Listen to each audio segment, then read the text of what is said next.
മോഷ്ടാവാര്?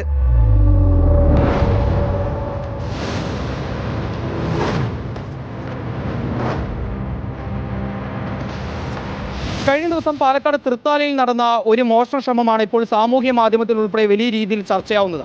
മലമക്കാവ് താലപ്പൊലിക്കുന്നിലെ ഒരു വീട്ടിലേക്ക് മോഷ്ടിക്കാനെത്തിയ കള്ളൻ പിന്നീട് ആ വീട്ടിലെ ഒരു ആളനക്കം കണ്ട് ഓടി രക്ഷപ്പെടുന്നതിന്റെ CCTV ദൃശ്യങ്ങൾ ഇപ്പോൾ സാമൂഹ്യ മാധ്യമത്തിലാകെ വൈറലായിരിക്കുകയാണ്.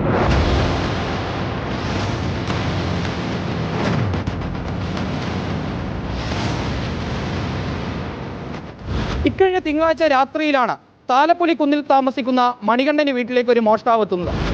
വീടിന്റെ ജനാലയിലൂടെ കുടുംബാംഗങ്ങളിൽ ഒരാൾ ആഭരണങ്ങൾ ധരിച്ചു കിടക്കുന്നത് മോഷ്ടാവ് കാണുന്നുണ്ട്. ജനാലയ്ക്കുള്ളിലൂടെ ഈ ആഭരണം മോഷ്ടിക്കാമെന്നുള്ളതാണ് മോഷ്ടാവ് ആദ്യം കരുതിയത്.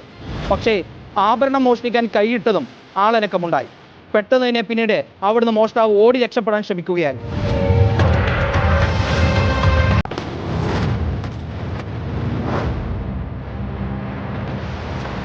ഭയപ്പാടിൽ മോഷ്ടാവ് രക്ഷപ്പെടാൻ ശ്രമിക്കുന്നതിന്റെ മുഴുവൻ ദൃശ്യങ്ങളും വീട്ടിലെ CCTV ക്യാമറകളിൽ പതിഞ്ഞു. ഈ ദൃശ്യങ്ങൾ ഉൾപ്പെടെ നൽകി തൃത്താല പോലീസിൽ വീട്ടുടമ പരാതി നൽകിയിട്ടുണ്ട്. എത്രയും പെട്ടെന്ന് ഈ മോഷ്ടാവിനെ കണ്ടെത്താൻ കഴിയുമെന്നുള്ളതാണ് തൃത്താല പോലീസ് അറിയിക്കുന്നത്. Reporter Iqbal Arkan, reporter Palakkad.